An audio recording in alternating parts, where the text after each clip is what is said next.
President of Software Development for InLib and Wello.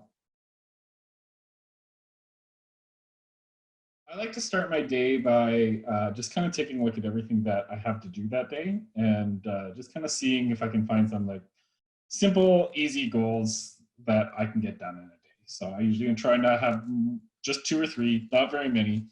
And then I can kind of pick those out. And then at the end of the day, I can kind of look back and say like, well, did I get those 2 or 3 things done? And that gives me something I can kind of like celebrate as like, as much as there's all this chaos going on and there's all these things I can't figure out and problems that need to be solved, you know, I still have some wins I can look back on and say, yeah, I got this done today. And, you know, maybe it's not a big win, but, you know, it's still something I can celebrate at the end of the day. And, you know, I find that goes a long way because it's easy to get focused on all the things that are going wrong. And if you've got a few wins, you can celebrate. That really helps a lot. And it's important to have some sort of self-care time. It doesn't really matter what it is per se, because that needs to look a little different for everybody. For me, sometimes that's just like shutting off and not looking at email and not looking at Slack and not looking at the distractions and just doing something for me, whether it's, you know, spend some time with my kids and, you know, play soccer with them in the backyard, or, you know, spend some time with the wife, or, you know, I'll be honest, sometimes I just sit in front of a video game console and pretend I'm in another world for a little while.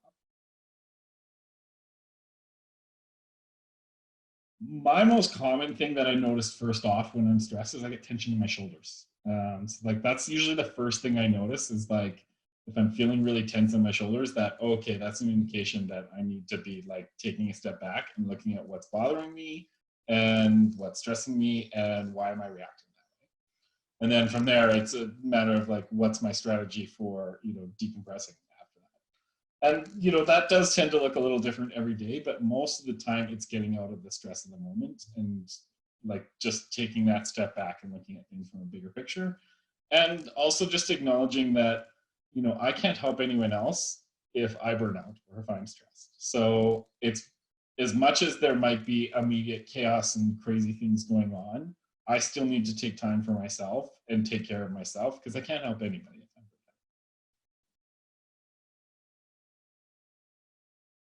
Well, I think like anything, you just got to make time for it. And that comes back to just recognizing that as much as you have a lot of things to do, or as much as there's important things to do, it's about recognizing too that like those downtimes, whatever that looks like for you, that needs to be important too.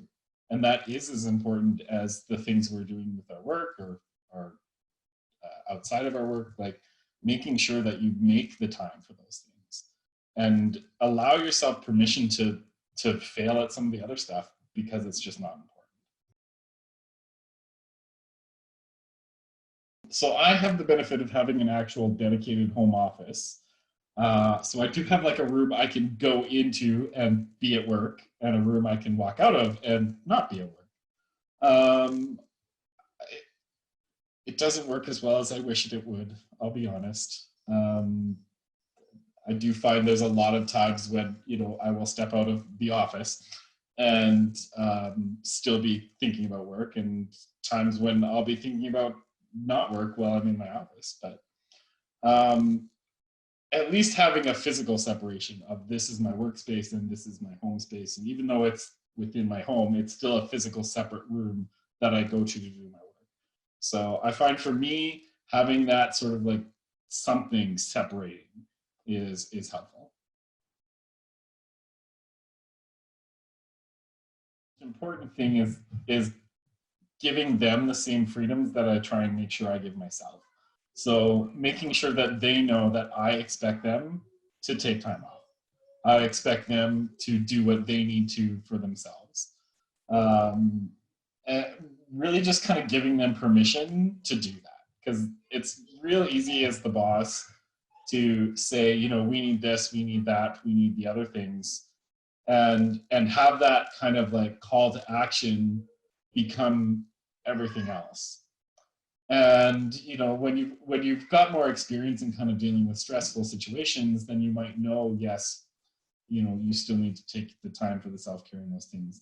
But I find a lot of employees, you know, especially if they haven't been through something like this before, they don't necessarily have those good boundaries. And it's important to just give that permission, and in some cases, just make it mandatory too, so that they do take the time for themselves, and really just remind people that it's okay to end your day at 5, even if work's not done. It's okay to do those things.